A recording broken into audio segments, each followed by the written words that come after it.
آج ہم ایک ایسی کہانی پر بات کرنے والے ہیں جو انٹرنیٹ پر اکثر دیکھنے کو ملتی ہے۔ یہ کہانی ہے ایک ماں کی محبت اور قربانی کے بارے میں۔ لیکن سوچنے کی بات یہ ہے کہ کیا ہوتا ہے جب وہ محبت لوٹ کر نہیں ملتی؟ آئیے ذرا گہرائی میں جا کر دیکھتے ہیں کہ ایسی کہانیاں کیوں لکھی جاتی ہیں اور یہ ہمارے دلوں پر اتنا گہرا اثر کیوں چھوڑتی ہیں۔ کہانی کی شروعات ہی اس ایک لائن سے ہوتی ہے جو سیدھا دل پر لگتی ہے۔ یہ ہمیں فوراً ایک ایسی صورتحال میں لے جاتی ہے جس سے ہم سب کہیں نہ کہیں واقف ہے۔ ایک ماں جو اپنے بچوں کے لیے اپنی پوری زندگی لگا دیتی ہے اور پھر اسی کو بھلا دیا جاتا ہے۔ یہ لائن صرف دکھ بھری نہیں ہے بلکہ یہ ہمارے اندر ہمدردی اور تجسس پیدا کرتی ہے کہ آگے کیا ہوا ہوگا۔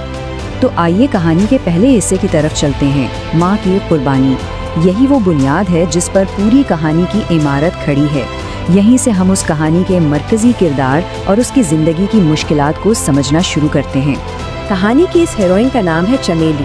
دیکھیں، ایک نام دے کر کہانی نے اس سارے درد کو ایک پہچان دے دی ہے۔ اب یہ صرف کسی بھی ماں کی کہانی نہیں رہی بلکہ یہ خاص طور پر چمیلی کی کہانی بن گئی ہے۔ اور یہاں ہمیں چمیلی کی زندگی کی مشکلات کی ایک جھلک ملتی ہے۔ غریبی، درد، اکیلا پن، یہ صرف 3 الفاظ نہیں ہیں، یہ وہ چیزیں ہیں جو ہمیں بتاتی ہیں کہ اس کی قربانی کتنی بڑی تھی۔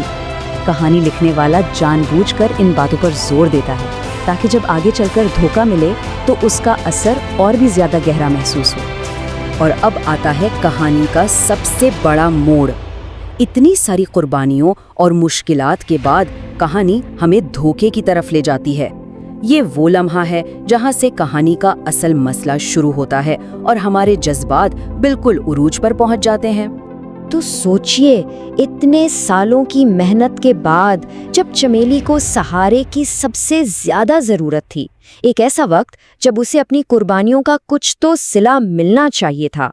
اور یہی وہ چوٹ ہے جس پر پوری کہانی کا دار و مدار ہے۔ وہی بیٹا جس کے لیے اس نے سب کچھ قربان کر دیا تھا، اسی نے اسے اپنانے سے انکار کر دیا۔ یہ صرف کہانی کا ایک موڑ نہیں ہے، یہ ہمارے انصاف کے احساس پر ایک سوال اٹھاتا ہے۔ تو اب کہانی اس ذاتی دکھ سے نکل کر ایک بڑے اخلاقی اور فلسفیانہ سوال کی طرف بڑھتی ہے۔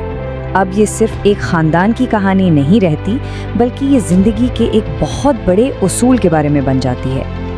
اور وہ بڑا سوال یہ ہے، جیسی کرنی ویسی بھرنی، کیا واقعی ایسا ہوتا ہے؟ کیا اس دنیا میں کوئی اخلاقی توازن ہے؟ یہ کہانی ہمیں یہ سوچنے پر مجبور کرتی ہے کہ کیا اس بیٹے کو اپنے کیے کی سزا ملے گی، کیونکہ ہم سب کے اندر انصاف کی ایک خواہش ہوتی ہے کہ غلط کرنے والے کے ساتھ غلط ہو۔ یہ محاورہ آپ کہہ سکتے ہیں اس کہانی کا انجن ہے۔ یہ اس خیال پر چلتی ہے کہ دنیا میں ایک اخلاقی توازن قائم ہے اور ہر عمل کا نتیجہ ضرور نکلتا ہے۔ پوری کہانی اسی ایک اصول کو ثابت کرنے کے لیے بنائی گئی ہے تاکہ سننے والوں کو آخر میں ایک قسم کا اطمینان مل سکے۔ تو آخر اس فرضی کہانی کو بنانے کے پیچھے اصل مقصد کیا ہے؟ کیا یہ صرف ایک دل دہلا دینے والی کہانی ہے یا اس کا کوئی گہرا مطلب بھی ہے؟ اور یہاں ایک بہت ہی دلچسپ بات ہے، ہمیں اندازہ لگانے کی ضرورت ہی نہیں ہے کیونکہ کہانی خود بتاتی ہے کہ اسے کیوں بنایا گیا ہے۔ لکھنے والے نے اپنے مقاصد بالکل صاف صاف بتا دیے ہیں۔ یہ ہے اس کہانی کے مقاصد۔ یہ صرف تفریح کے لیے نہیں ہے بلکہ یہ ایک اخلاقی سبق کی طرح ہے جو ہمیں سماجی قدروں اور رشتوں کی اہمیت یاد دلاتی ہے۔ آج کے اس پیچیدہ دنیا میں ایسی سادہ کہانیاں ایک واضح پیغام دیتی ہیں، یعنی یہ ایک ایسی کہانی ہے جس کا ایک خاص مشن ہے۔ اور پوری طرح شفاف رہنے کے لیے کہانی یہ بھی واضح کرتی ہے کہ یہ مکمل طور پر فرضی ہے۔ یہ کردار اور واقعات حقیقی نہیں ہیں، لیکن ان کا مقصد ایک ایسی سچائی کو بیان کرنا ہے جو ہم سب کو بہت حقیقی محسوس ہوتی ہے۔ تو آخر میں یہ سب ہمیں ایک سوال پر لا کر چھوڑ دیتا ہے۔ آج کی اس تیز رفتار ڈیجیٹل دنیا میں کیا ایسی سادہ اخلاقی کہانیوں کی کوئی جگہ ہے؟ یہ کہانیاں جو ہم آن لائن پڑھتے ہیں اور ایک دوسرے کے ساتھ شیئر کرتے ہیں، یہ ہماری سوچ اور ہمارے رشتوں پر کیسے اثر انداز ہوتی ہیں؟ یہ واقعی ایک سوچنے والی بات ہے۔